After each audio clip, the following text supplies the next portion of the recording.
आप सब CUET point पे आप सभी का स्वागत है। जैसा कि आप सबों को पता है BHU LLB का एग्जाम अब CUET कंडक्ट करवाती है। CUET की एग्जाम है कॉमन यूनिवर्सिटी एंट्रेंस टेस्ट, जो कि NTA उसकी हेड एजेंसी है। जैसे और भी एग्जाम्स नीट का या इंजीनियरिंग का जो IIT JEE का एग्जाम होता है, सारा कुछ NTA अब कंडक्ट करती है। तो जो बच्चे पुराने तौर तरीकों से वाकिफ हैं उनके लिए बहुत महत्वपूर्ण है कि उनको CUET के तहत ही एग्जाम देना पड़ेगा। बट सारे इंफॉर्मेशन एक तरफ, सबसे जरूरी चीजें जो है आपके लॉ 2024 की अगर आप तैयारी कर रहे हो तो BHU जो है नॉर्थ इंडिया के बच्चों का सबसे ज्यादा टारगेट रहता है। तो उस टारगेट को हम अचीव करवाने में आपकी हेल्प करेंगे। आपको हमारा एप्लीकेशन अकेडमी पॉइंट डाउनलोड करना पड़ेगा। काफी सारी फ्री मटेरियल्स भी अवेलेबल है and paid courses and paid study material भी अवेलेबल है। आप चेकआउट कर सकते हो, आपकी मर्जी है। आप क्या करो, हमारा व्हाट्सएप ग्रुप ज्वाइन कर लो, जिसमें हमने सिलेक्टेड स्टूडेंट्स को ऐड किया हुआ है। Eligibility and seat fee structure, how to crack, ये एक बहुत ही फंडामेंटल चीज है बच्चों के लिए। सबसे ज्यादा जरूरी चीज है कि आपका एग्जाम कब होने वाला है। एनटीए ने एक शेड्यूल, एक कैलेंडर जारी कर दिया है लाइक यूपीएससी। एंड आप देखोगे इसमें CUET यूजी का भी एंड पीजी का भी, दोनों का डेट सीट आ चुका है। और पीजी का जो डेट है वो है 11th of March two 28th of March. तो आपकी जो एग्जाम डेट्स है, चाहे आप DU LLB दो, BHU LLB टारगेट करो, आपका जो एग्जाम डेट है वो कहां से कहां हो सकता है, 11 से 28 मार्च के बीच में। ठीक है, ये ध्यान रखो। हो सकता है 11 मार्च को ही हो जाए। लॉ का एग्जाम डेफिनेटली इस बीच में आपका पड़ जाएगा। CUET के तहत ये एग्जाम होना है। सो वीडियो को लाइक जरूर कर दीजिएगा, चैनल को सब्सक्राइब तो करना ही है। अब देखो, सिलेबस को हमने बहुत ही बेहतरीन तरीके से एक्सप्लेन किया हुआ है। ये सिलेबस क्या है, इसमें बेसिकली हम एलिजिबिलिटी क्राइटेरिया देखेंगे। आपने अगर ग्रेजुएशन कर लिया है, 3 ईयर LLB का ये कोर्स है, लेकिन इसके लिए ग्रेजुएट होना जरूरी है किसी भी स्ट्रीम से, चाहे आप BA करो, BSc करो, BCom करो, शास्त्री करो। ठीक है, ये 10+2+3 जो जनरली बच्चे पढ़ते हैं, इसके पैटर्न पे हो सकता है। Securing a minimum of 50% marks in aggregate considering all the subjects in 3 years.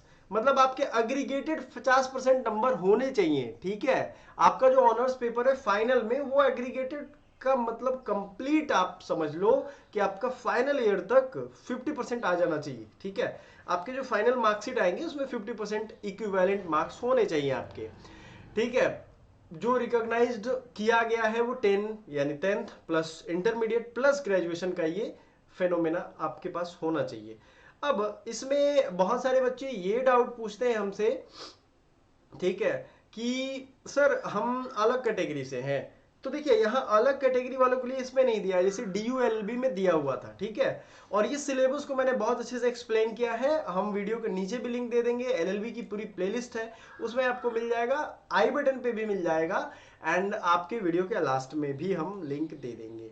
ठीक है, तो कोई ऐसा क्राइटेरिया इसमें दिख नहीं रहा है, तो हम ये मान के चलते हैं, मान के चलते नहीं है, होता भी है 50% आपको चाहिए ही चाहिए। ठीक है, अब बैठते हैं आगे थोड़ा, और LLB में कितनी सीट्स है। देखो, मिनिमम तो नहीं दी गई है, मैक्सिमम इनटेक है 300 LLB में। दिल्ली यूनिवर्सिटी में लगभग 2500 के आसपास सीट है, 2200-2300। ठीक है, यहाँ कितनी है, 300, इसलिए ये ज्यादा जरूरी अच्छा है। Thank you. फी स्ट्रक्चर के बारे में, फी क्या पे करोगे आप अगर LLB में पढ़ोगे, और ये एक बहुत बड़ा अट्रैक्शन पॉइंट है उन बच्चों के लिए जो LLB को ही टारगेट करते हैं। क्यों? क्योंकि बहुत कम फी है। आप देख लो, यहाँ पे दो तरीके का फी आपको दिख रहा होगा। ठीक है, एक रेगुलर पर सेमेस्टर एंड पेड सीट का। तो पर सेमेस्टर यहाँ जो फी लिया जाता है ना, वो 2582 रुपया लिया जाता है। और अगर आपका बाई चांस पेड सीट पे एडमिशन होता है, मतलब लाइक 10-15% सीट्स जो होते हैं वो पेड सीट पे होते हैं, उनको 15,000 पर एनम देना होता है। मतलब 3 साल का कोर्स है तो 15,000 3 बार 45,000 टोटल देना पड़ेगा। तो 2582 रुपया कितना कम फी है। आप जब जाओगे लॉ की पढ़ाई करने BHU में, और जिस तरीके का आप लेक्चर सुनोगे ना, जो क्वालिटी इनहेंसमेंट आप में होगा, वो ये 2582 रुपया कुछ नहीं है उसके सामने। बट चूंकि यहाँ मेरिट चाहिए एडमिशन के लिए, मतलब आपको मेहनत करनी पड़ेगी, अच्छे रैंक लाने पड़ेंगे, तो ये आपका एडमिशन हो पाएगा। बाकी कोर्सेज का भी है। हाँ, कुछ बच्चों का डाउट रहता है कि सर हॉस्टल फी क्या लगता है। देखो भैया, हॉस्टल फी सबका यहाँ पे लिस्ट है। अब आर्ट्स का, साइंस का, ठीक है, कौन सा हॉस्टल मिलेगा ये भी यहाँ पे लिखा रहता है। ठीक है, तो सबके 4875 यानी 4875 रुपए आपको देने पड़ेंगे। लाइक चाणक्य हॉस्टल है लॉ का, भीमराव अंबेडकर हॉस्टल है, भगवान दास हॉस्टल है, जो सीनियर्स हमारे थे वो यही रहते थे।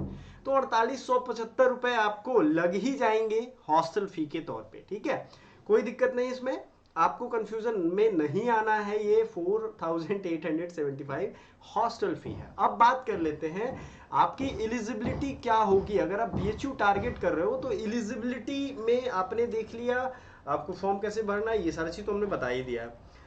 सबसे बड़ा डाउट जो बच्चों के दिमाग में आता है कि सर तैयारी कैसे करें, देखो भैया सिलेबस हमने बता दिया है और आज से अभी से तैयारी शुरू करो, पीवाईक्यू से शुरू करो। आपको सिलेबस खंगाल मारना है, नोट कर लो, कहीं दीवार पे लिख दो, यही सिलेबस पढ़ के सिलेबस कंप्लीट करके आपको प्रैक्टिस सेट एनालिसिस करने के लिए हमारा एप्लीकेशन है, मेंटोरशिप हम आपको प्रोवाइड करेंगे, नंबर आपको दिख रहा है, सो जरूर मैसेज करें। Thank you so much.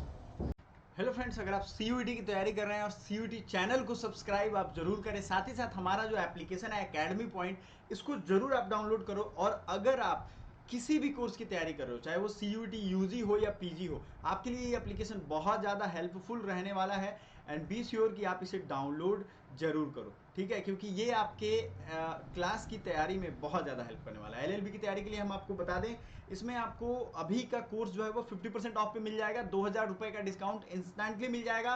Courses की प्राइसेस हाइक हो जाने के बाद ये ऑफर आपको नहीं मिलेगा। सो प्लीज आप फ्री डेमो लेक्चर्स जो है वो भी यहाँ पे देख सकते हैं, एंड डेमो देखने के बाद आप डिसाइड कर सकते हो। नो मैटर, आपको जितने भी इंडिया के टॉप सेंट्रल यूनिवर्सिटीज हैं, स्टेट यूनिवर्सिटीज हैं, उन सब में इसी फी में पढ़ने को मिल जाएगा।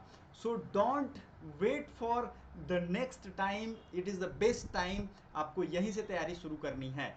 सो आइए वीडियो स्टार्ट करते हैं। Thank you so much.